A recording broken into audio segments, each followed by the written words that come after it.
नमस्कार दोस्तों।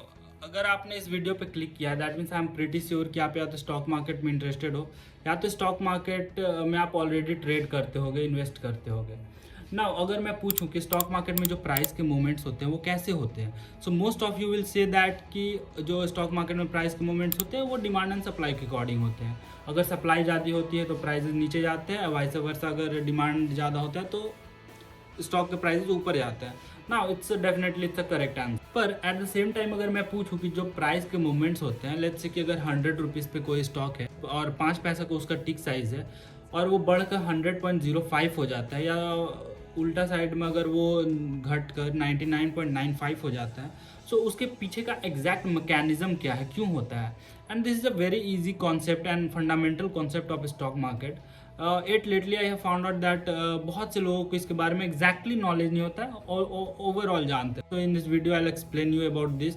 और मैंने ये पहला वीडियो है, that's why I have kept the simple topic. So in order to understand this concept हम लोग को सबसे पहले कुछ चीज़ जानना होगा जो कि बहुत ही ईजी कॉन्सेप्ट है, बिड एंड आस्क प्राइस के बारे में और मार्केट एंड ऑर्डर्स के बारे में, ऑर्डर टाइप्स के बारे में। सो बिड प्राइस वो प्राइस होती है जब एक बायर एक लिमिट ऑर्डर लगाता है तो वो प्राइस बिड प्राइस बन जाता है, और जब एक सेलर लिमिट ऑर्डर लगाता है तो वो प्राइस आस्क प्राइस बन जाता है। So the price that a buyer is quoting is a bid price, whereas the price that seller is quoting is a ask price. और ऑर्डर टाइप के बारे में अगर बात की जाए तो एक मार्केट ऑर्डर होता है, एक लिमिट ऑर्डर होता है। लिमिट ऑर्डर एक पर्टिकुलर प्राइस पे अगर आप किसी स्टॉक को परचेस करना चाहते हैं सो वो लिमिट ऑर्डर होगी, और अगर आप मार्केट ऑर्डर इंस्टेंटली किसी स्टॉक को परचेस करना चाहते हैं सो आप मार्केट ऑर्डर पंच करोगे, मार्केट पे जो भी प्राइस पे अवेलेबल होंगी क्वांटिटीज उस पर आपको वो अवेल कर दी जाएंगी। Okay, now moving to our main topic कि ये कैसे काम करता है, कैसे वो डिटरमाइन होता है। नाउ सो हर मार्केट को एफिशिएंट बनाने के लिए बहुत से मार्केट पार्टिसिपेंट्स होते हैं, जिनमें मार्केट मेकर, जिन्हें आजकल ऑपरेटर भी बोला जाता है या डिफरेंट नाम से उन्हें जाना जाता है, जो कि HFTs होते हैं, हाई फ्रीक्वेंसी ट्रेडिंग फर्म्स होते हैं, जो कि constantly bid and ask price को अपडेट कर रहे होते हैं ना। उनका रोल बहुत ही यूनिक एंड बहुत ही क्रूशियल होता है हमारे मार्केट को एफिशिएंट बनाने के लिए। तो एच एफ टीज या मार्केट मेकर्स का बेसिकली काम क्या होता है कि वो continuously bid and ask prices quote कर रहे होते हैं एंड देन श्योर की लिक्विडिटी बना रहे स्टॉक में, या जो भी असिट क्लास है उसमें। ऑलमोस्ट हर असिट क्लास में करते हैं, लेट इट बी ETFs और stock, not mutual fund exactly but options, swaps etcetera etcetera. तो सब में वो लिक्विडिटी मेंटेन करने का काम कर रहे होते हैं। So to understand this, let's take an example of a stock. So let's say कि एक स्टॉक है जो कि 1000 रुपीज़ का, जिसका करंट मार्केट प्राइस है, एंड उसका टिक साइज जो है वो 1 रुपीज़ का। इजी करने के लिए हम लोग 1 रुपीज़ का लेते हैं। सो उसका जो टिक साइज आएगा 100, 1, 2, 3, 4, नीचे साइड में 90, 999, 990, 997 ऐसे होगा ना। मार्केट मेकर्स क्या करेंगे कि 100, 1, 2, 3, 4 पे सेल ऑर्डर्स लगा के रखेंगे, और 100, 999, 998, 997 इधर नीचे साइड में वो बाई ऑर्डर्स लगा के रखेंगे। सो लेट्स से कि एक मार्केट ऑर्डर बड़ा क्वांटिटी का आता है बाई साइड पे। सो बाइंग साइड में अब क्या होगा कि प्राइजेस 1000 पे भी है।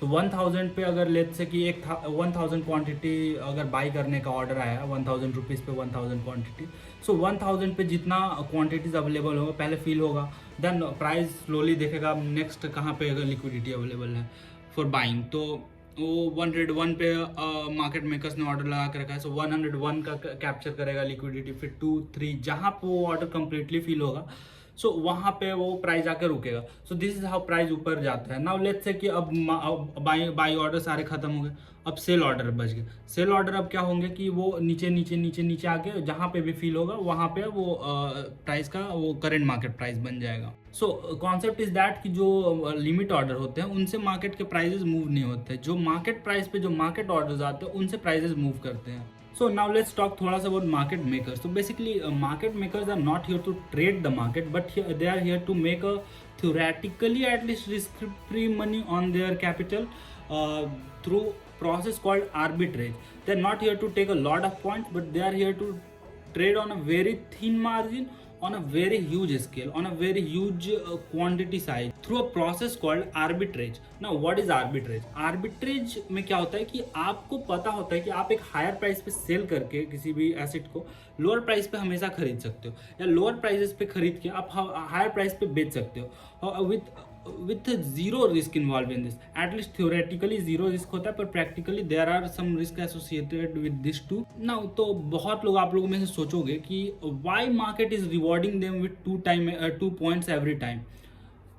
This is because there is a inefficiency in our market and they are fixing that.